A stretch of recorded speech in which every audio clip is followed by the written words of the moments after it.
नमस्कार। सत्ता का फाइनल आप लगातार सुबह से देख रहे हैं अनादि टीवी पर। और चुनाव का सबसे तेज कवरेज, मतदान का दिन है आज और फैसले की घड़ी 10 तारीख को आएगी। लेकिन आज वोटर अपना अभी मत जो है वो मत पेटी में डाल देगा, ईवीएम में बटन दबाकर ये बता देगा कि उसने अपना वोट किसको दिया है। मध्य प्रदेश के लिहाज से चुनाव इसलिए भी महत्वपूर्ण है कि इसके नतीजे तय करेंगे कि मध्य प्रदेश में जो कमल की सरकार है वो रहेगी या कमलनाथ की सरकार वापसी करेगी। दोनों ही दल लगातार दावे कर रहे हैं कि 28 सीटें, कांग्रेस भी कह रही है हम जीतेंगे, सरकार बनाएंगे। बीजेपी नेता भी 28 सीटों की बात कर रही है। इस बीच अफसरों पर सवाल उठने शुरू हो गए हैं ईवीएम को लेकर।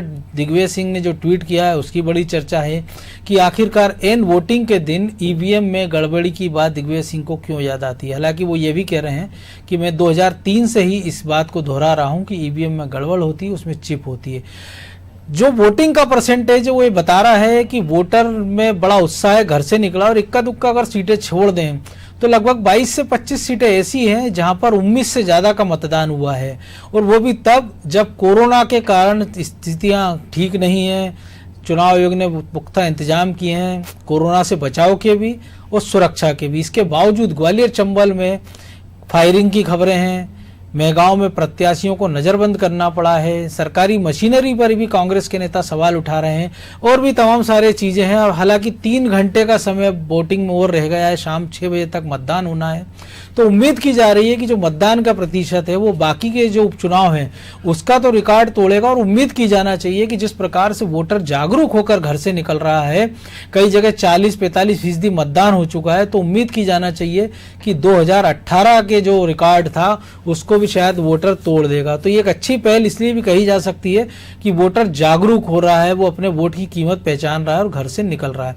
इन सारे तमाम बिंदुओं पर हम बात करेंगे कि इस चुनाव के बाद जो इलेक्शन कमीशन की सख्ती है, जो नेताओं के बोल वचन है, वो सब अब बीती बातें हो गई हैं क्योंकि वोटर अब घर से निकल गया। जो कुछ बचा वो घर से निकलेगा, कुछ लाइन में खड़े अपनी बारी का इंतजार कर रहे हैं। लेकिन अब इसी पर हम चर्चा करेंगे कि आखिरकार इस चुनाव में प्रतिष्ठा किसकी दांव पर लगी है। नतीजे जब आएंगे तब किसकी कार्यशैली में अंतर लाना पड़ेगा, किसका कद बढ़ेगा, किसका कद घटेगा, और भी तमाम सारे इसके पॉलिटिकल पहलुओं पर हम चर्चा करेंगे कि आखिर इन जो जनादेश आएगा उसके मायने क्या निकाले जाएंगे। और हम इस पर भी चर्चा करेंगे कि जिस प्रकार से वोटिंग पैटर्न सुबह से देखने को मिला है उसके मायने क्या निकाले जाए। इन तमाम बिंदुओं पर हम चर्चा करेंगे। हमारे साथ स्टूडियो में मौजूद हैं बीजेपी की प्रवक्ता राजू मालवी, हमारे ब्यूरो हेड ब्रजेश चौक से। तो शुरुआत उन्हीं दोनों से करेंगे। सबसे पहले राजू जी, बीडी शर्मा भी कह रहे हैं, शिवराज जी भी कह रहे हैं कि 28 के 28 सीटें जीतेंगे, लेकिन वो एक साथ ये भी बात कर रहे हैं, आपके कुछ नेता ये भी कह रहे हैं कि सारी 28 सीटें जीतना संभव नहीं है, लेकिन सरकार हम बनाएंगे। सरकार आप अभी चूंकि आपकी है, सीटें भी आपको सबसे कम चाहिए क्योंकि कांग्रेस और बीजेपी का मौजूदा अंतर ही आपका 20 सीटों का है। तो पहले तो कांग्रेस को वो पाटना होगा, फिर सरकार तक बनाना होगा। सबसे बड़ी बात है कि इस उपचुनाव को क्यों कर याद रखे जनता। जिस प्रकार की बयानबाजी दोनों दलों के नेताओं ने की, उनको लेकर जो मुद्दे गायब रहे उनको लेकर, या इसलिए भी कि मध्य प्रदेश या देश के इतिहास में पहला इतना बड़ा उपचुनाव है जिसमें 28 सीटों पर चुनाव कराया जा रहा है और जिसका ठीकरा कांग्रेस आप पर फोड़ रही है कि आपने उनके नेताओं की, वोटरों की, एमएलए की खरीदी की, जिसके कारण प्रदेश की जनता पर ये लोकतंत्र की आपने हत्या की, जनादेश का आपने अपहरण किया और जिसका नतीजा रहा कि फिर से मध्य प्रदेश को इस चुनाव में जाना पड़ा। मनोज जी, इस चुनाव को कई पहलुओं से याद रखा जाएगा।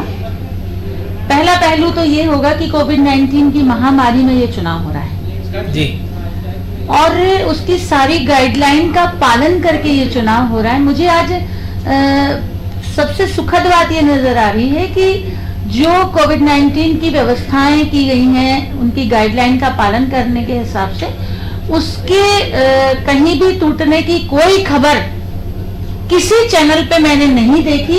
ये मेरे लिए बहुत सुखद बात है और इसीलिए आज इतनी बड़ी महामारी चल रही है उसके बावजूद भी मतदाता निकल रहा है, क्योंकि जब उन्हें सूचना ये मिली कि व्यवस्थाएं सब ठीक ठाक है, हम जा सकते हैं, तो वो आज बड़ी संख्या में निकल रहे हैं। तो पहला पक्ष तो ये होगा जी। दूसरा पक्ष ये होगा कि इतनी बड़ी संख्या में उपचुनाव पहली बार हो रहे हैं। तीसरा पक्ष ये होगा कि अभी आपने कहा कि कांग्रेस ने हमारे सर पर ठीकरा फोड़ा। देखिए, कांग्रेस इसके अलावा कर भी क्या सकती है। कांग्रेस के पास इसके अलावा कोई विषय नहीं है। और यही कांग्रेस की सबसे बड़ी कमजोरी कह लीजिए, या कमलनाथ जी की सबसे बड़ी कमजोरी कह लीजिए, कि वो सच आज भी स्वीकार करने को तैयार नहीं। जो अपना घर खुद नहीं संभाल पाया वो दूसरे पर आरोप प्रत्यारोप करे। तो इस बात को हम भी समझ रहे हैं, आप भी समझ रहे हैं और जनता भी समझ रही है। आप अपना घर खुद नहीं संभाल पाए और उसके पीछे बहुत बड़ा कारण है आपका उद्योगपति होना, आपका कॉरपोरेट होना। आप loss and profit and loss के आधार पर सब कुछ तय करते हैं, सब कुछ आपको ही चाहिए। लेकिन इसके साथ ही वो 4 दशक से मध्य प्रदेश की राजनीति में सक्रिय हैं, लंबे समय सांसद, केंद्रीय मंत्री रहे, तो आप एक पहलू क्यों देख रहे हैं कि वो उद्योगपति हैं? नहीं, एक पहलू मैं इसलिए देख रही, मैं उसके कारण आपको गिनाऊंगी ना। सब कुछ आपको ही चाहिए। अभी 2018 के चुनाव में आपने चुनाव अभियान समिति का अध्यक्ष जिन्हें बनाया था, आदरणीय ज्योतिरादित्य सिंधिया जी। पूरी दुनिया में कहीं ना कहीं ये मैसेज था कि सरकार बनने के बाद ज्योतिरादित्य जी मुख्यमंत्री बनेंगे। आपने मुख्यमंत्री तो छोड़ दीजिए, उनकी क्या दुर्गति की। लेकिन ये तो राजू जी, ये तो किसी भी पार्टी का अपना हक है कि वो किसको मुख्यमंत्री बनाए, उससे आपकी पार्टी क्या लेना देना। क्योंकि जब 2003 में आपने सरकार बनाई थी तो उमा भारती को तो 8 ही महीने में हटा दिया, बाबूलाल गौर भी जल्दी चले गए। मैं आपसे यही तो सुनना चाहती थी कि ये उनकी पार्टी का हक था कि किसे मुख्यमंत्री बनाना, लेकिन जनता के सामने आपने जो दिखाया था, जनता तो प्रश्न करती है ना। दूसरी बात, जब आपने निर्णय कर लिया और आपसे आपका घर नहीं संभला, तो फिर हमारे ऊपर आरोप क्यों? हमारे सिर पर ठीकना फोड़ने के बजाय खुद के माथे का खुद का सर फोड़ लें, वो ज्यादा अच्छा। और अभी वो तो अब जैसे उमंग सिंगार ने भी कहा है कि 50 करोड़ और मंत्री पद का ऑफर था, लेकिन सिंधिया जी कोई खंडन नहीं करते हैं उसका। उमंग सिंगार जी ने तो बहुत कुछ कहा था भाई साहब। इसके पहले उमंग सिंगार जी के स्टेटमेंट निकाल लीजिए तो आपको बहुत समझान चीजें ध्यान में आ जाएंगी। तो इसका जवाब दिग्विजय सिंह के बारे में भी उन्होंने कहा था, कमलनाथ जी के बारे में भी उन्होंने कहा था। तो ऐसी बहुत सारी चीजें हैं, लेकिन जहां धन की बात आती है, मैं समझती हूँ कि प्रॉपर प्रमाण के बिना इस तरह के आरोप प्रत्यारोप करना उचित नहीं है और वो हमको नहीं करना चाहिए। क्योंकि राजनीतिक दलों का कोई भी जनप्रतिनिधि हो या कोई भी नुमाइंदा हो, कोई भी नेता हो, हर एक का अपने लेवल पर एक प्रभाव होता है, एक आभा मंडल होता है, एक आपके बारे में राय होती है। और जब आप इस तरह की ओछी और इस तरह की तर्कहीन बातें करते हैं तो आपका खुद का भी प्रभाव कम होता है। तो आप अपन मूल विषय पे आ जाएं कि आपने कहा था कि ये चुनाव किस किस चीज के लिए याद रखा जाएगा। और स्वाभाविक रूप से हमारे सर पर ठीकरा फोड़ने की बात अभी आपने कही कि कांग्रेस ऐसा करी, लेकिन मैं ये करी कि आप अपना घर नहीं संभाल पाए। और दूसरी बात, वो घर आपसे क्यों नहीं संभला? क्योंकि आपने जिस मतदान को लेकर के वो जनप्रतिनिधि बने थे, जब वे अपने मतदाताओं के प्रति ईमानदारी से काम नहीं कर पा रहे थे, उनकी सुनी नहीं जा रही थी, तो एक पार्षद ही नहीं छोड़ता था। जो विधानसभा लेकिन राजू जी एक पहलू ये भी है कि जब आप ये तो आप बात की बात कर रहे हैं, एक पहलू तो ये भी है ना कि जब सरकार बनी कांग्रेस की, सदन में पहले दिन आपके तत्कालीन नेता प्रतिपक्ष गोपाल भार्गव ये कहते हैं कि दिल्ली से नंबर 1 और 2 जिस दिन कहेंगे सरकार गिरा देंगे। तो यानी पहले दिन से आपका मंसूबा साफ था कि आपको इस सरकार को चलने नहीं देना, तो आप उन पर ठीकरा कैसे फोड़ रहे हैं? ये तो बात की बात है कि उन्होंने कारण बताया कि हमारे काम नहीं हो रहे थे, लेकिन अगर आप पहले दिन से जिस कॉन्फिडेंस से कह रहे थे सदन में, बगल में उस दिन शिवराज जी भी मौजूद थे, बाकी आपके जितने विधायक थे वो मौजूद थे, तो यानी आपके दिमाग में पहले से था बीजेपी के कि सरकार को गिराना है। गोपाल भार्गव जी ने इसके बाद दूसरा स्टेटमेंट भी दिया था, अगर आपको ध्यान में। लेकिन शुरुआत तो पहले से होगी ना, है ना, कि उन्होंने पहली बार जो कही, फिर उन्होंने उसके बाद दूसरी बार अपनी बात के स्पष्टीकरण भी दिया था कि क्या विषय था। तो लेकिन यह है कि अगर सामने वाले का कितना, मान लीजिए, चलिए मैं 1 मिनट में आप जो कह रहे हो कि गोपाल जी ने ऐसा कहा था, उसको भी 1 मिनट, ये तो सदन में आप अपने घर को अगर संभाल के रखोगे तो दूसरा आपके घर में सेंध नहीं लगा पाएगा साहब। आप अपने घर को नहीं संभाल के रख पाए, आपके लोग छोड़ के आपको चले गए, इस्तीफा देके चले गए, मंत्री पद से इस्तीफा देके चले गए, विधायकी से इस्तीफा देके चले गए, और उसके बाद आप हमारे सर पे ठीकरा फोड़ो तो वो जनता सारी देखती है। और देखिए लोकतंत्र में बहुत महत्वपूर्ण बात यह होती है कि हम कुछ भी कहें या दूसरा राजनीतिक दल कुछ भी कहे, लेकिन फैसला तो जनता जनार्दन को करना है। तो भाई वही कह रहे हैं कि अभी मैं आऊंगा ब्रजेश जी के पास आऊंगा, आपके पास लौटूंगा मैं, बहुत समय है। ब्रजेश जी, जनता के ऊपर फैसला है, लेकिन सब कोई जनता को यही बता रहा है कि ये दागी है, गादी है, बद्दार है। दूसरा दल कह रहा है कि नहीं साहब ये तो बहुत बड़ा त्याग किया उन्होंने आपके लिए विकास कार्य नहीं करवा पा रहे थे। और सब कुछ खुद को करना है, डायरेक्ट डिसीजन खुद करना, उम्मीदवार भी खुद ही तय करते हैं। कहा जाता है कि हमने इनके लिए 4 सर्वे कराए हैं, फलानी एजेंसी ने सर्वे किया कि ये तो बहुत अच्छा प्रत्याशी है, इसके जीतने की संभावना बहुत अच्छी है। जब वो प्रत्याशी हार जाता है तो दूसरे बिंदु गिराए जाते हैं, ईवीएम आ जाती है और 50 उसके कारण होते हैं। जब वो दल बदल कर जाता है तो उसके 50 कारण होते हैं। और ये कहा जाता है कि वो जनता की अदालत में जा रहे हैं। जनता के सामने तो मजबूरी है कि जो आज भाजपा में था वो कल कांग्रेस में खड़ा हो गया, जो कांग्रेस में था वो भाजपा में आके खड़ा हो गया।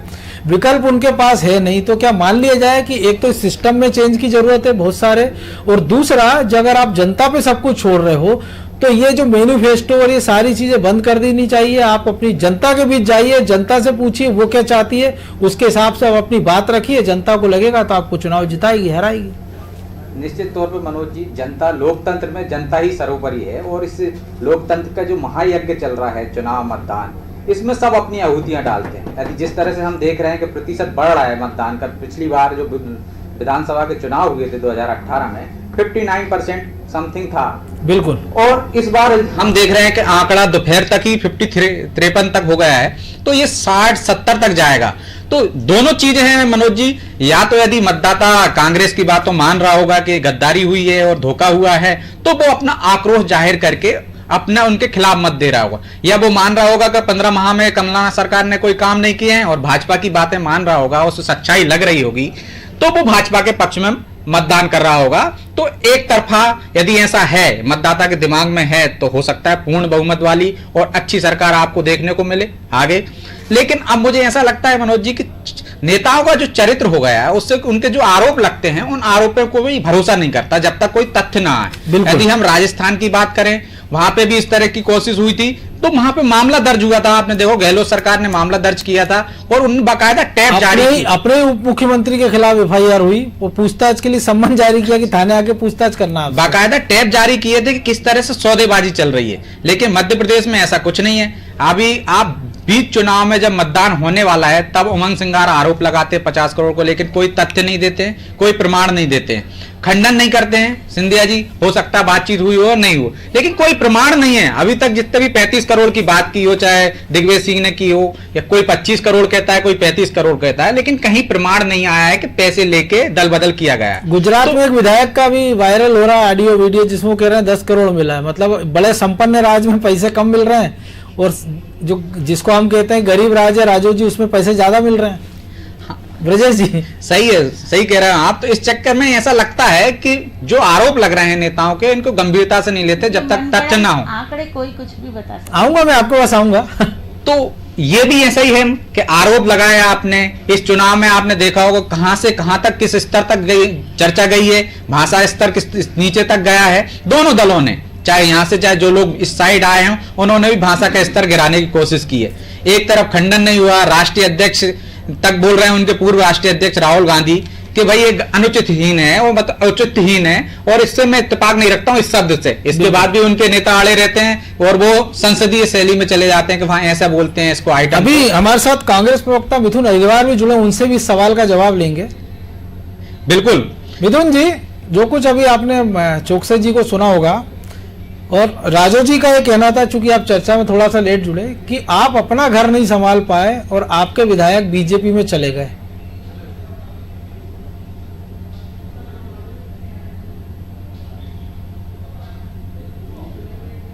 सुन पा रहे हैं मिथुन जी आप?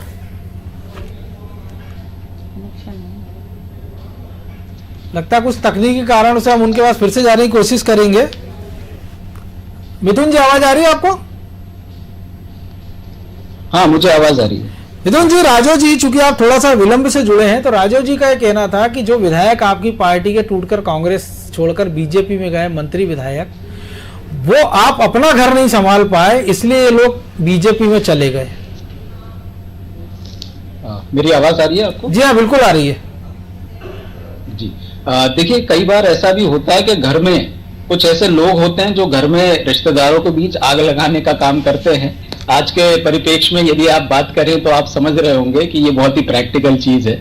कुछ लोग जो इमोशनल बातें नहीं कर पाते, वे प्रॉपर्टी का लालच लेके, धनराशि का लालच लेके मध्य प्रदेश के राजनीति के परिप्रेक्ष्य में यदि बात की जाए तो इनकी जो 35 करोड़िया मालामाल वीकली योजना चली, जिसके तहत हमारे प्रदेश के कुछ विधायकों ने अपने ईमान को बेच दिया और वो दूसरी पार्टी में जाकर के उन्होंने सरकार तो बना ली, लेकिन भारतीय जनता पार्टी आज 7 महीने बाद ये बताने की स्थिति में नहीं है कि वो ज्योतिरादित्य सिंधिया जिन्होंने ये कहा था कि मैं वचनों को पूरा करवाने आया हूं और एक एक वचन मैं पूरा कराऊंगा, जो कथित रूप से कांग्रेस पार्टी के शासनकाल में पूरा नहीं हुआ। तो आज 7 महीने बाद जब लोकतंत्र के पर्व में हम जनता के बीच जा रहे हैं, तो भारतीय जनता पार्टी को बताना चाहिए कि क्या कौन से ऐसे वादे हैं जो हमारी शासनकाल में पूरे नहीं हुए थे और ज्योतिरादित्य सिंधिया जी ने आकर के आपकी पार्टी को समर्थन दे करके आपकी सरकार बनवा करके उन वादों को पूरा किया है। ऐसा एक वादा भारतीय जनता पार्टी को बताना चाहिए। साथ ही साथ हमारे मैनिफेस्टो के साथ जो इनकी दुगनी जिम्मेदारी थी, ज्योतिरादित्य सिंधिया हमारी पार्टी का मैनिफेस्टो पूरा कराने आए थे,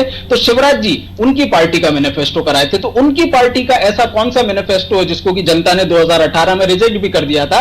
उनके मैनिफेस्टो के ऐसे कौन से वादे हैं? क्या स्कूटी सभी बच्चियों को दे दी गई है? क्या लैपटॉप्स दे दिए गए हैं? और हमारे वचन अनुसार क्या आपकी सरकार ने कर्ज माफी को कंसिडर किया है? क्या एक भी किसान का कर्ज माफ किया गया है? क्या बेरोजगारी भत्ता आपके द्वारा दे दिया गया है? इन हिसाबों और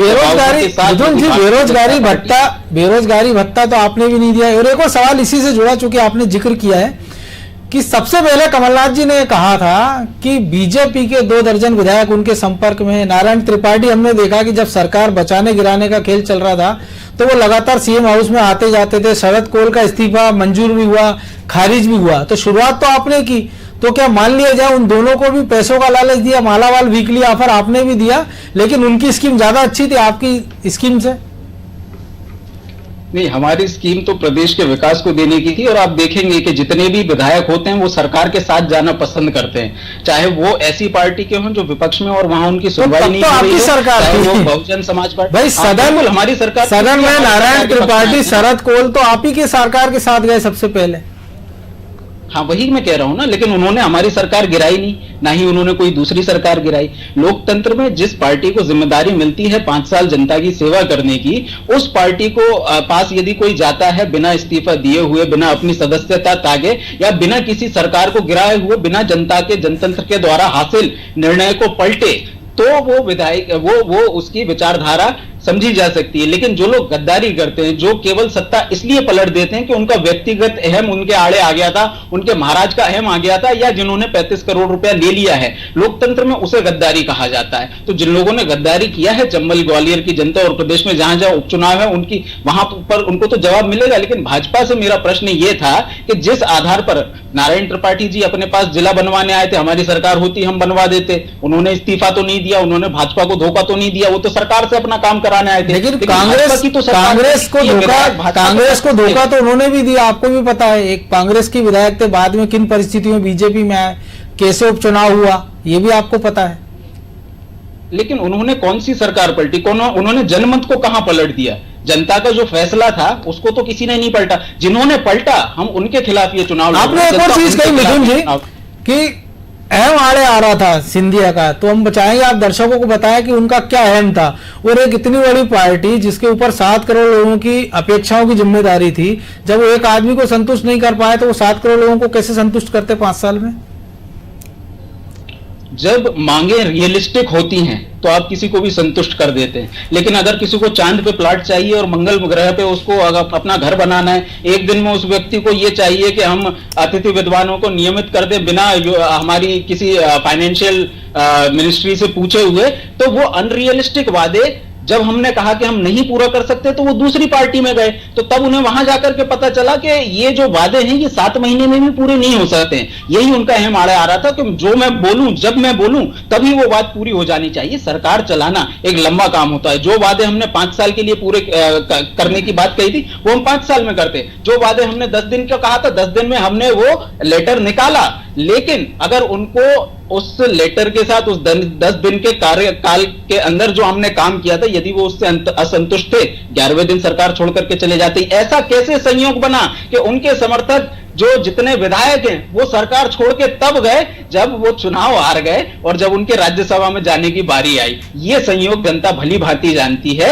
और जब वो 2018 में यदि हमारी सरकार से असंतुष्ट थे 10 दिन के अंदर, तो उसी के बाद 6 महीने बाद वो भारतीय जनता पार्टी के खिलाफ और हमारी सरकार के समर्थन में, हमारी सरकार के सिंबल पे, हमारी पार्टी के टिकट पर बी फॉर्म भर करके हमारी पार्टी से चुनाव लड़ गए। जब हार गए, जब कुछ बचा नहीं, तो दूसरी पार्टी में चले गए। तो ये जो लालच की राजनीति है, जनता इसको भली भांति हमारे ब्यूरो हेड ब्रजेश जी के पास भी मुझे लगता है उनके पास में कुछ तीर हैं। दिग्विजय सिंह ने खुद कहा था कि हम खुद उनको राज्यसभा भेजना चाहते थे, फिर भी वो चले गए। तो अब आप एक तरफ कह रहे हो कि उनको लालच था राज्यसभा में जाने का, हारने के कारण वो चले गए हैं, तो क्या ये तो आपकी पार्टी के बड़े नेता कह रहे हैं कि हम भी भेजना चाहते थे, फिर कहां से आ गई ये बात? जबकि वो और जिन वचन पत्रों की बात कर रहे हैं आप, वो जो वचन आपने दिए थे उन्हीं की तो बात कर रहे थे कि आप बेरोजगारी भत्ता दीजिए, आप 10 दिन में, आपके पूर्व राष्ट्रीय अध्यक्ष ने कहा था 10 दिन में माफ कर देंगे कर्ज, नहीं करेंगे तो हम आपको मुख्यमंत्री बदल देंगे। तो वही तो बात कर रहे थे जो आपने वादे करके आए थे। आपके दोनों प्रश्नों का जवाब देता हूं। पहला प्रश्न, एक और चीज जोड़ दूं, एक और चीज थोड़े से इसमें, जी कि जो तीसरी चीज थी वो उन्होंने आपकी मानी, आपने कहा सड़क पे उतर जाओ, तो वो सड़क पे और सरकार को भी सड़क पर ले आए। नहीं, ठीक है, आपके सभी प्रश्नों का जवाब देता हूं। पहले दिग्विजय सिंह जी के प्रश्न से शुरू करते हैं। दिग्विजय सिंह जी ने यह कहा था कि हम उनको केंद्र राज्यसभा का टिकट भी दे रहे थे, प्रदेश अध्यक्ष भी उनके पसंद का बना देते, डिप्टी सीएम भी उनके पसंद का बना देते। लेकिन दिग्विजय सिंह जी ने एक और बात कही थी, हम उनको केंद्रीय मंत्री नहीं बना सकते थे। भारतीय जनता पार्टी ने ये लालच दिया, पहले डिनाई करते रहे, नहीं हमें तो कोई सांसद का टिकट नहीं मिलना, हम तो बिना लालच के जनता की लड़ाई लड़ने आए हैं। थोड़े दिन बाद वो सांसद बन के चले गए। केंद्रीय मंत्री के लिए जरूर ये हुआ कि भाजपा से उन्होंने जिन 40 विधायकों की बात की थी, वो 40 का कोरम पूरा नहीं हुआ। इस कारण भाजपा ने भी वेट एंड वॉच की रणनीति अपनाई कि अब देखते हैं इन उपचुनावों में क्या होता है, हमारा संगठन तो खत्म हो जाएगा। इन 28 उपचुनावों में ज्योतिरादित्य सिंधिया जी को केंद्रीय मंत्री बनाना है या नहीं, वो इन चुनावों के निर्णय पर निर्भर कर रहा है। भाजपा ने भी अपनी वादा खिलाफी की, ज्योतिरादित्य सिंधिया जी ने की। दूसरा जो आपका प्रश्न था वो ये था कि ये जो बातें कही जा रही थी ज्योतिरादित्य सिंधिया जी के द्वारा, कि वो यही कह रहे थे कि ये वचन पूरे नहीं करवाए। 3 मार्च 2020 करेरा में जाकर के उन्होंने स्वयं ने कर्ज माफी के सर्टिफिकेट बांटे। यदि सरकार चलने के 1.5 साल बाद यदि आप असंतुष्ट थे हमारे द्वारा किए गए कामों से, जिनके लिए बजटरी एलोकेशन हुआ, फोन नंबर आईएफएससी कोड के साथ हमने लिस्ट जारी की, उन प्रमाणों को आप बांटने गए, आपने करेरा में जाकर के उन प्रमाण पत्रों को बांटा। 3 तारीख को उनके ट्विटर प्रोफाइल पे आज भी ये है। खुद जब आप कर्ज माफी के सर्टिफिकेट बांट देते हैं तो कहीं ना कहीं आप मानते हैं ना कि हमारी सरकार उन वचनों को पूरा कर रही थी। यदि आप उनसे असंतुष्ट थे, पार्टी फोरम पे अपनी बात रखना था। और तीसरी बात, आपने कहा कि वो बेरोजगारी भत्ता नहीं दे रहे थे, तो 20,000 लोगों को हमने बेरोजगारी, जैसे कि स्किल डेवलपमेंट के लिए हमने काम किया, क्योंकि भाजपा के लोग उसे बेरोजगारी भत्ता कह रहे हैं तो हम भी उसी भाषा का प्रयोग कर रहे हैं, वो भी हमने किया। हमने अपने वचन पूरे किए, हमने 100 रुपए में 100 यूनिट बिजली दी। हमने एक कमेटी बनाई जिसके तहत अतिथि विद्वानों को हमने जितने भी टेम्पररी जो हमारे एम्प्लॉयज थे उनको परमानेंट करने की नीति बनाने के लिए उसको जिम्मेदारी सौंपी। तीसरा जो आपका प्रश्न था कि वो सड़क पर उतर गए। मिथुन जी, मैं आपके पास दोबारा आऊंगा। अभी दिग्विजय सिंह जी का एक नया बयान सामने आया, मुंगावली और बाकी जगह जो कुछ घटनाक्रम हुआ है, हिंसा और बाकी चीजें, उसको लेकर उन्होंने एक बड़ा बयान दिया। पहले हमारे दर्शकों को और आपको बयान सुनवाते हैं, फिर आपके पास में दोबारा आऊंगा। आज मैं ईवीएम के मामले में आज से नहीं कह रहा हूँ, 2003 से इस मामले में कह रहा हूँ कि मुझे इस पर भरोसा नहीं है। जिन पुलिस सब इंस्पेक्टर और इंस्पेक्टरों की हम लोगों ने शिकायत की थी, उनके बारे में काफी शिकायतें आ रही हैं और हमने माननीय चुनाव आयोग से निवेदन किया है कि जिन थानेदारों के खिलाफ शिकायत आई है उनको फील्ड से तत्काल हटाया जाए, क्योंकि वो खुलकर पक्षपात ढंग से काम कर रहे हैं, कांग्रेस के कार्यकर्ताओं को धमका रहे हैं, इसलिए उन पर तत्काल कार्रवाई की जाए। दूसरा, जैसे हम लोगों ने पहले शंका जाहिर की थी, सुमावली में गुंडागिर्दी चरम सीमा पर है, खुलेआम कट्टे लहराए जा रहे हैं। मुरैना शहर के पास जो पोलिंग है, बिस्मिल नगर, जौहरी आदि, उन सब पर वो सारे लोग जो कि आपराधिक प्रवृत्ति के हैं, उन पर मुकदमे चल रहे हैं, आईडी नीचे कर लो भैया, उनको सबको खुली छूट मिली हुई है। तो मिथुन जी, आप अपनी बात, आपने चूंकि दिग्विजय सिंह को भी सुना है, उस पर भी हम चर्चा करेंगे। तो आप जो बात कह रहे थे, फिर मैं राजू जी के पास भी आऊंगा। जी, आपका अंतिम प्रश्न सड़क पे उतरने को लेकर के था। तो सड़क पे उतरने की बात जहां तक थी, आपने कहा वो सरकार को सड़क पे ले आए। सरकार तो सड़क पे नहीं आई साहब। सरकार जो है, सरकार तो 65 करोड़ के हवाई जहाज में घूम रही है। जनता जरूर सड़कों पर आ चुकी है, एजिटेटेड होकर के अग्रेशन में। तो जो वादा उन्होंने किया था, ये सड़क पे उतरने वाला बयान था अतिथि शिक्षकों के मामले में। और अतिथि शिक्षकों को मामला था किनके पास? प्रभुराम चौधरी जी उस समय मंत्री थे। तो यदि अतिथि शिक्षकों को लेकर के आप इस सरकार में आए थे, तो 7 महीने में ऐसी कौन सी मजबूरी थी जो इन अतिथि शिक्षकों को आप परमानेंट नहीं कर पाए? मध्य प्रदेश की जनता इंतजार कर रही है महाराज कि कब आप मध्य प्रदेश की अमेरिका से बेहतर सड़कों पर उतर करके इस सरकार का विरोध करेंगे और मांग करेंगे कि वो अतिथि शिक्षकों को परमानेंट किया जाए। तो ये जो इनके वादे थे, ये जो इनके दावे थे, उनमें से एक भी वादा ज्योतिरादित्य सिंधिया जी पूरा नहीं कर पाए। अपनी निजी महत्वाकांक्षाओं के चलते ना माया मिली ना राम। उनको जो केंद्रीय मंत्री का पद था, आप इसमें करेक्शन करिए, आप इसमें करेक्शन करिए। आप दोनों चीज कह रहे हैं कि माया भी मिली है 35 करोड़ की और पद भी मिलने वाला केंद्रीय मंत्री का। राजा जी, जो कुछ आपने सुना, मिथुन जी ने जो कुछ कहा है, 2 साल पहले, माफ करो महाराज, 2 साल बाद, 1.5 साल बाद हमारा नेता महाराज, ये जो आपने 1.5 साल का सफर पूरा किया था सरकार बनने से सरकार गिरने तक का, और जो कुछ मिथुन जी ने कहा है कि महाराज ने जो वादे किए थे, वो अतिथि शिक्षक भी अब सवाल कर रहे हैं कि उनका नियमितीकरण कब होगा। किसानों की बात भी हो रही है। तो शिवराज जी ने लगातार भाषणों में कहा, अपने सभाओं में, कि जो किसानों पर जो बोझ हैगा, वो कर्ज की बात नहीं कर रहे थे, वो कह रहे थे जो बोझ होगा वो मेरी सरकार ठीक करेगी।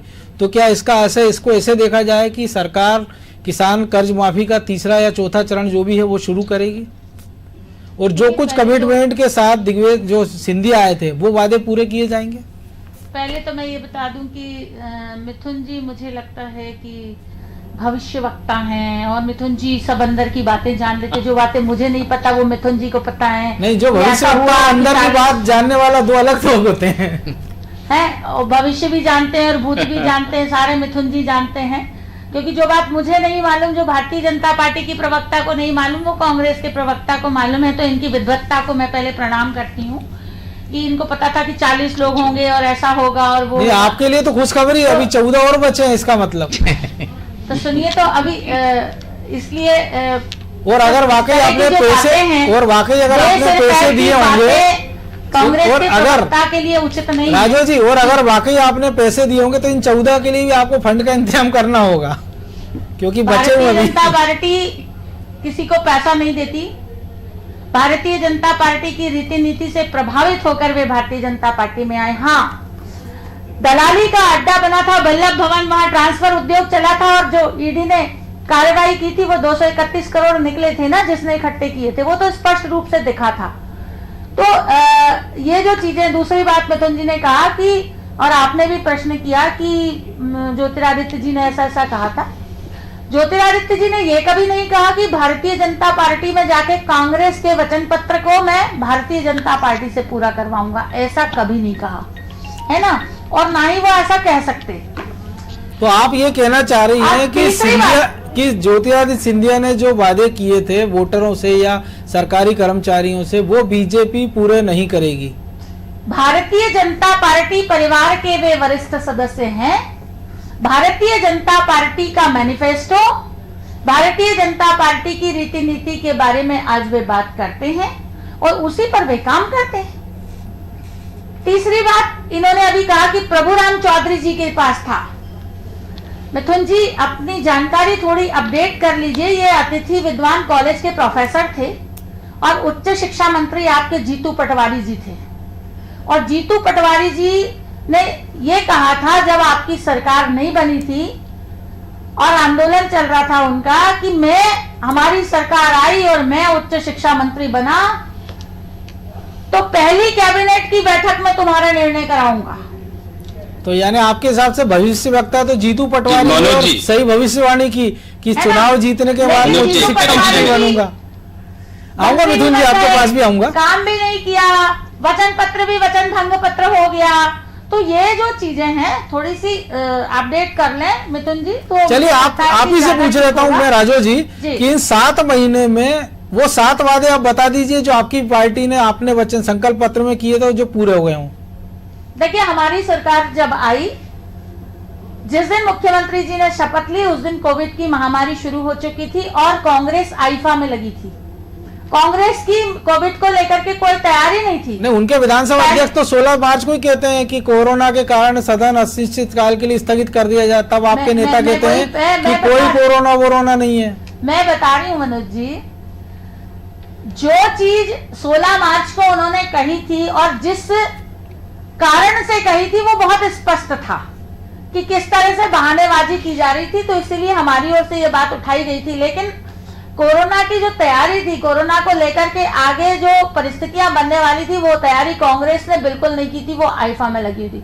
हमारे मुख्यमंत्री जी ने पहले घंटे से शपथ के तुरंत बाद वल्लभ भवन गए और तुरंत मीटिंग बुला करके सारी अद्यतन स्थिति का अवलोकन और निरीक्षण करने के बाद आगे की पूरी प्लानिंग उस 1 घंटे के अंदर करके निर्देशित किया कि हमें किस किस तरह से सारी आगे की तैयारी करनी है। दूसरी चीज, कांग्रेस की जो 15 महीनों की सरकार थी, मैंने आपसे कहा कि कॉर्पोरेट व्यक्ति ने प्रॉफिट एंड लॉस के आधार पर जब सरकार चलाई तो सारी हमारी जनहितैषी योजनाएं जो हमने चालू की थी वो बंद कर दी थी। किसानों का जो बीमा का प्रीमियम, ये तो उन्होंने जो किया, बीमा का वो भी नहीं भरा। देखिए उन्होंने जो किया, उन्होंने जो किया वो उनके विधायक आपके पास चले गए, उनकी तो सरकार चलेगी। मैं तो ये पूछ रहा हूँ 7 महीने में आपकी सरकार ने क्या किया? मैं बता रही हूँ आपको, पहला काम हमने फसल बीमा का प्रीमियम भरा और जब प्रीमियम भरा तो किसानों को वो राहत राशि मिली। लेकिन कई जगह आपको नहीं लगता 23 रुपए, 40 रुपए, 125 रुपए की राहत राशि मिली, ये पर्याप्त है?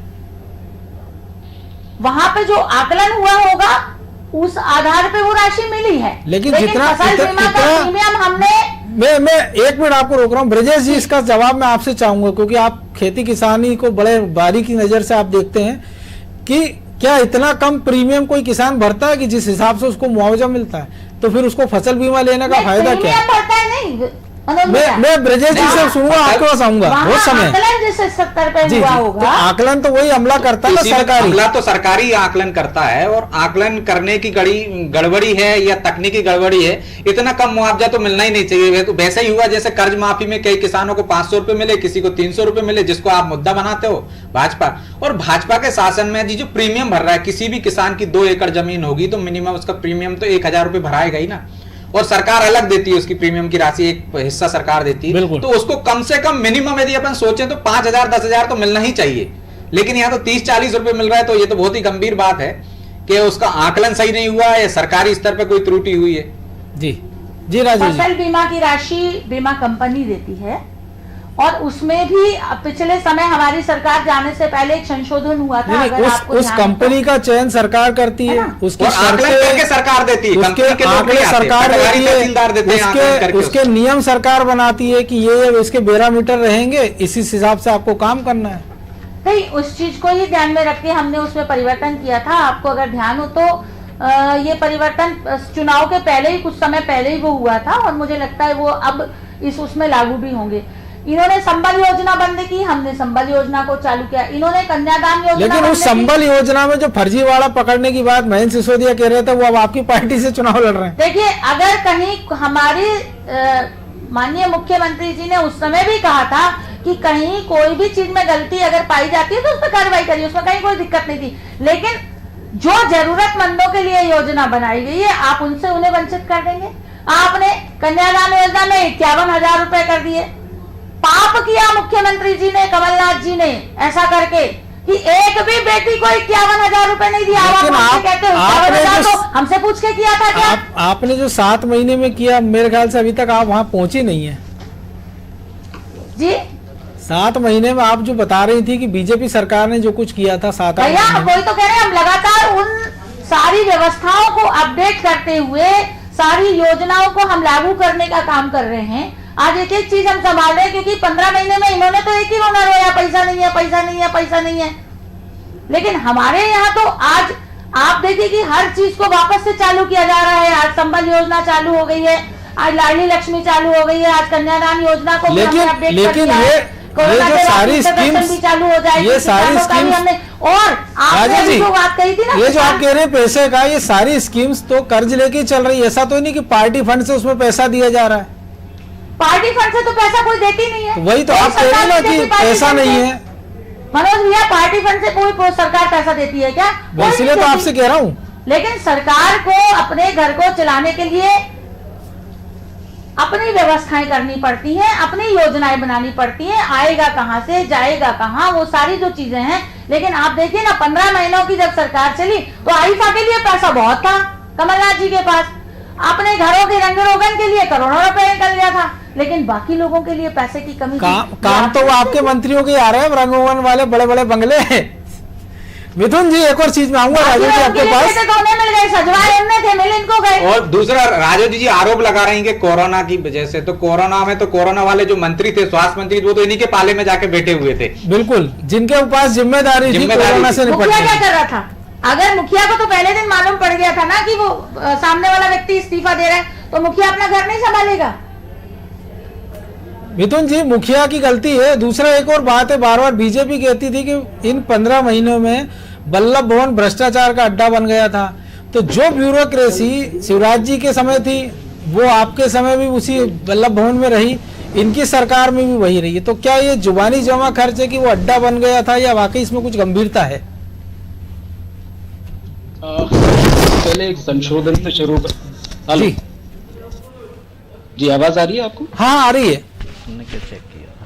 जी, सबसे पहले एक संशोधन से शुरू करूंगा। राजू जी अच्छी पढ़ी लिखी जानकार प्रवक्ता हैं, लेकिन आज सेल्फ गोल कर गई।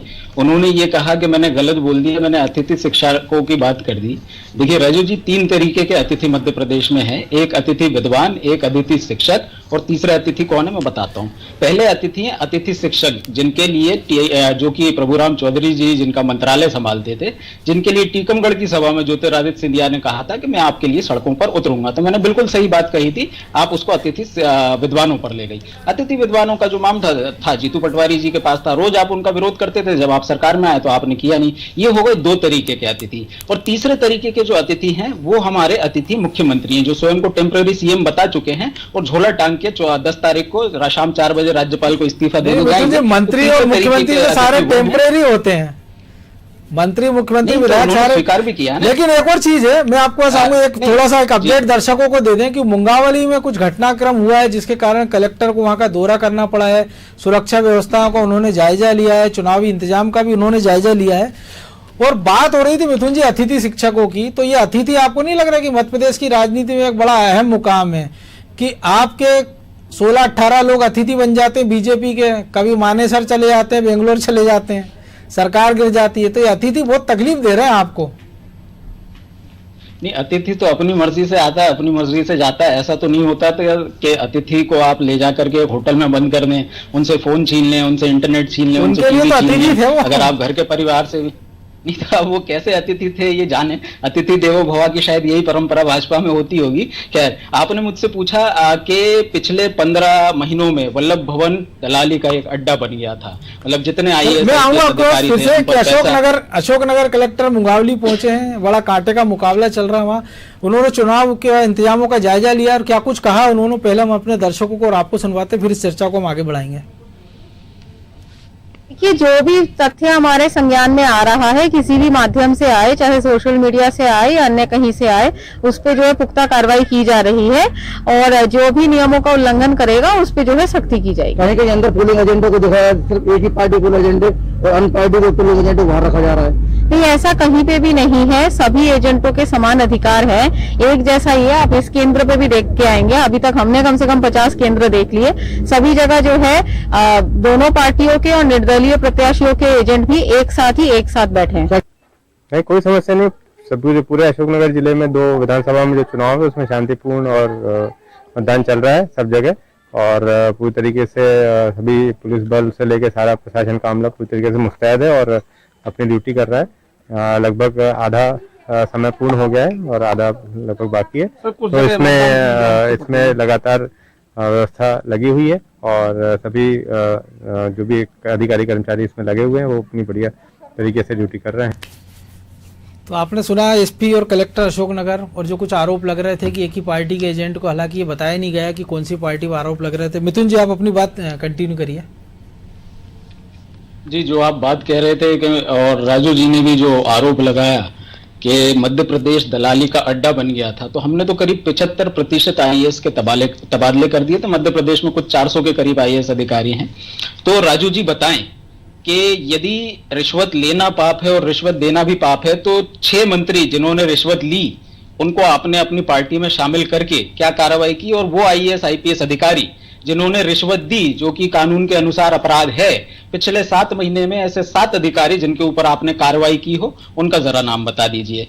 रही बात, आपने कहा कि मध्य प्रदेश में मामा जी ने कहा कि हम लोग रोना रोते रहते थे, पैसा नहीं है। आपके पास खूब पैसा है। 7 महीने की सरकार में 14,000 करोड़ रुपए एक तो आपने लोन ले लिया, ऊपर से जो योजनाएं चल रही थी उनका कोई बजटरी एलोकेशन किया नहीं, जीएसटी का आपका पैसा मिल नहीं रहा। यदि आपके पास पैसे की कोई कमी नहीं है तो रोका किसने साहब? बोलिए कर्ज माफी कर देंगे, बोलिए कल से हम जो 51,000 रुपए बेटियों की राशि हमने की थी, वापस उसको 51 क्या, आप तो 51 लाख कर दीजिए। आपके पास पैसों की तो कोई कमी नहीं है, पैसा तो आपके पास बरस रहा है, धन कुबेर हैं आप लोग।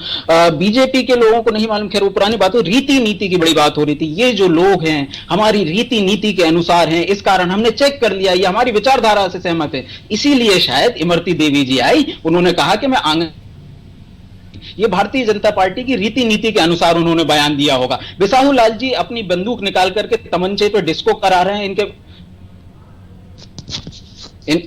कार्यकर्ताओं को तमंचे पे डिस्को करा रहे हैं, वो इनकी रीति के अनुसार होगा। और श्री राम की मां पर जो टिप्पणी उन्होंने की है, ये शायद इनकी रीति नीति के अनुसार होगा। मेरा तो एक कहना है कि यदि आपने हमसे प्रश्न पूछे हैं तो हमने तो हर जगह जवाब दिया है। 7 महीने में आपका क्या जवाब है? साथ ही साथ आईफा को लेकर के बड़ा आप लोगों ने भ्रम फैलाया। 700 करोड़ रुपए भरिए, बता तो दीजिए बजट में कौन से सेक्शन में हमने 701 रुपया भी हमने आईफा के लिए नहीं दिया। आईफा के लोग जो विस्क्राफ्ट कंपनी है स्वयं के खर्च पर। राजू जी सुन लीजिए, आपके झूठों की पोल में खोल रहा हूं। हाँ, आपको जवाब देने का पूरा मौका मिलेगा और आप मुझे बताइएगा यदि आईफा जैसे आयोजनों से किसी सरकार की, किसी प्रदेश की छवि खराब होती है तो आपकी असम की सरकार ने फिल्म फेयर क्यों कराया था? इस बात का भी जवाब जरा आप दीजिएगा, जिसके लिए 35 करोड़ रुपए आपकी सरकार ने एलोकेशन दिया। गोवा फिल्म फेस्टिवल भी काफी चर्चित है। गोवा फिल्म फेस्टिवल भी काफी चर्चित है। राजू जी क्या कहेंगे ना कि भारतीय जनता पार्टी को, राजू जी क्या कहेंगी? देखिए, जिस समय पूरा प्रदेश संकट से जूझ रहा हो, उस समय आईफा जैसे कार्यक्रमों का आयोजन करने की तैयारी करना, उसमें करोड़ों रुपए खर्च करना, उसके नाम पर पैसा इकट्ठा करना, उसके नाम पर लोगों को बुलाना, उनसे पैसा लेना, जबरदस्ती करना, ये तो सारी चीजें हैं। इसमें बहुत सारी बात हुई। वो जो एक बात है कि 7 महीने में 7 अफसर बता दीजिए जिन्होंने दलाली का अड्डा बनाया था, वो 7 दलाल जिन पर आपने एक्शन लिया हो आपकी पार्टी ने। देखिए, ऐसा है कि वल्लभ भवन में माननीय मुख्यमंत्री जी ने जो कुछ किया वो सबके सामने है, और उस वो ईडी के सामने निकला भी ना, किसके घर निकला था, किसके भांजे के यहाँ निकला था, वो सब क्लियर चीजें थी। जहां से ट्रांसफर उद्योग जो आपने चलाया था, जो कुछ किया था, वो सब स्पष्ट था।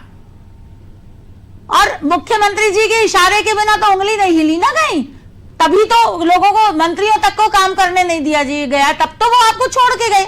लेकिन अब एक्शन के लिए किसके साथ इंतजार? विषय को पलट नहीं सकते, सारी जनता के सामने सब कुछ है। अब आपको किसका इंतजार है? किस बात में? एक्शन के लिए। किस पर एक्शन करना है ये तो आप बता। आपने कहा, आप जो नाम बता रही है वीडी शर्मा जी ने कहा, एक्शन तो हुआ ना। जो वीडी शर्मा जी ने कहा 15 महीने में भ्रष्टाचार हुआ, उन्होंने कई सारे अफसरों के नाम बताए। सरकार अब आपकी एक उंगली के इशारे की बात है एक्शन के लिए, क्योंकि ऐसा तो नहीं मिला जुला खेल हो। कांग्रेस ने कहा था जन आयोग बनाएंगे, उनके मंत्री आपको व्यापम घोटाला, सिंगस घोटाला, पौधरोपण में क्लीन चिट देते हैं। आप कहते हैं किसान कर्ज माफी नहीं हुई, आपके मंत्री कमल पटेल सदन में कहते हैं कि 24 लाख से ज्यादा किसानों का कर्जा माफ हुआ है। यानी आप हमें हाजी कहो, हम आपको काजी कहें, ऐसे मिला जुला कुछ नूरा कुश्ती का खेल तो नहीं है। ऐसी कोई मिली जुली बात नहीं है, ऐसी कोई नूरा कुश्ती नहीं है। जो कागज ये छोड़ के गए थे वही कमल पटेल जी ने पढ़े हैं। लेकिन इन्होंने कर्ज माफी किसकी की थी? 1 रुपया भी किसी बैंक को दिया? आपसे मैंने कर्ज लिया, जब तक आपको पैसा नहीं मिलेगा तब तक मिथुन ने कर्ज माफी भी की, इतनी भी घोषणा कर दे उससे थोड़ी कुछ होता है। लेकिन आज आपको एक सोसाइटियों के साथ पाप किया है जिनमें किसानों का पैसा जमा था। मेरी बात पूरी होने दीजिए। 7 महीने में आपके पास समय मेरी बात पूरी होने दीजिए ना। मैं तो बहुत समय, आप आराम से कहिए अपनी बात। किसान कर्ज माफी में 1 रुपया आपने बैंकों को नहीं दिया, उन सोसाइटियों के मत्थे सारी चीजें मर दी। आज उन सोसाइटियों में किसानों का पैसा जमा था, आज वो सोसाइटियां आज परेशान हैं। ये बहुत बड़ा पाप अन्नदाता के साथ किया है। लेकिन मैं आपको बता दूं, 800 करोड़ रुपया माननीय मुख्यमंत्री जी ने सहकारिता को देकर के उन सोसाइटियों को फिर से उठाने का काम किया है। निश्चित रूप से इन्होंने जो कुछ किया है वो इनके हाथ पाले में है, लेकिन कहीं ना कहीं कल माननीय मुख्यमंत्री जी ने कहा है कि ये जो कर्ज की गठरी किसानों के माथे रखे गए हैं, हम प्रयास करेंगे हम उसे ठीक प्रकार से कैसे कर सकते हैं। और किसान सम्मान निधि मध्य प्रदेश की सरकार ने इस बार से शुरू की है। कल उसकी 8 दिन पहले कुछ जिलों में वो राशि दी गई थी जिन जिलों में चुनाव नहीं है, कल भी कुछ जिलों में दी गई है। और जिन जिलों में चुनाव खत्म होने वाला है, आज मतदान हो गया और उसके बाद परिणाम आने के बाद बाकी के जो जिले बचे हैं उनमें भी जाएगी। चलिए, तो धीरे धीरे करके हम किसान को मजबूत बनाने की दिशा में काम करेंगे। ये बात अलग है कि इनके जैसे प्रोपेगेंडा हम नहीं करेंगे। चलिए ब्रजेश जी के पास चलें, आखिरी कमेंट उनसे भी ले लें क्योंकि समय लगभग अब इजाजत नहीं दे रहा। ब्रजेश जी, जो कुछ आपने सुना लब्बो लुआब क्या है, जिन मुद्दों की बात मिथुन जी ने उठाई, लेकिन इनके नेताओं ने उतनी दमदारी से मैदान में मुद्दे उठाए नहीं। जो घेराबंदी इन्होंने आज स्क्रीन पर बैठकर की है, पूरा चुनाव गद्दार, दगाबाज, बिकाऊ पर टिका रहा। तो मुझे लगता है अगर इतनी गंभीरता से जो मुद्दे इन्होंने आज यहाँ उठाए हैं वो जनता के बीच जाते हैं तो उसका एक इम्पैक्ट अलग आता है। मनोज जी, मैं बीच में बोलना चाहती हूं, कितने वादे पूरे किए? मेरे सामने तो जो ऐड है उसमें केवल 8 ही वादे हैं और वो भी पूरे नहीं है। आपने 8 भी नहीं गिना, 7 महीने के, मैं आपको बहुत समय दिया। 8 ही वादे पूरे हुए हैं 15 महीने में। क्या कहेंगे? सरकार को जवाब देना है, 7 महीने में कितने हुए सरकार जवाब तौर पे। मनोज जी, जैसा आपने पहले भी कहा था कि ये नूरा कुश्ती वाला मिला जुला खेल तो नहीं है। आरोप लगाते, चुनाव में कई आरोप आ जाते हैं, विधानसभा में वही आरोप क्लीन चिट दे देते हैं। कांग्रेस में इस बात को विवाद भी हुआ दिग्विजय सिंह उमंग सिंघार को लेकर के आपने क्लीन चिट कर दी, हालांकि उनके ही बेटे ने भी क्लीन चिट दे दी थी उज्जैन के सिंहस्थ मामले में। बिल्कुल। अब आप यहाँ देख रहे हैं इनके प्रदेश अध्यक्ष आरोप लगा रहे हैं कि किस किस को भुगतान कर दिया 40-40 करोड़ रुपए, और वे एक पूर्व सीएस का नाम भी लेते हैं कि उन पर किसने मेहरबानी की। वही पूर्व सीएस थे जिनको इनकी सरकार में चालान की अनुमति नहीं दी गई थी, ईओडब्ल्यू में मामला चल रहा था। तो ये कहीं ना कहीं मतदाताओं को भ्रमित करने का कोशिश है। और मनोज जी, मुझे लगता है कि इस बार जिस तरह से चुनाव हुआ है और जिस तरह से मत प्रतिशत बढ़ा है, तो मतदाताओं के मन में जरूर ये विचार होगा और वो अपना निर्णय लेगा, सच और असली अच्छा निर्णय लेगा, जिसका भविष्य में हमें देखने को मिलेगा 10 तारीख को परिणाम जब आएंगे तब। बिल्कुल, निश्चित रूप से हम भी ये उम्मीद करेंगे। बहरहाल इस चर्चा में भाग लेने के लिए दोनों महानुभावों का बहुत शुक्रिया। मिथुन जी आपका भी, राजू जी आपका भी, ब्रजेश जी आपका भी। तो वोटरों ने तो मानस बना लिया था। जो वोटिंग का पैटर्न हुआ है वो भी बता रहा है कि 50% से ज्यादा वोटिंग अभी तक हो चुकी है, लगभग सभी क्षेत्रों में, कहीं 70-72% भी गया।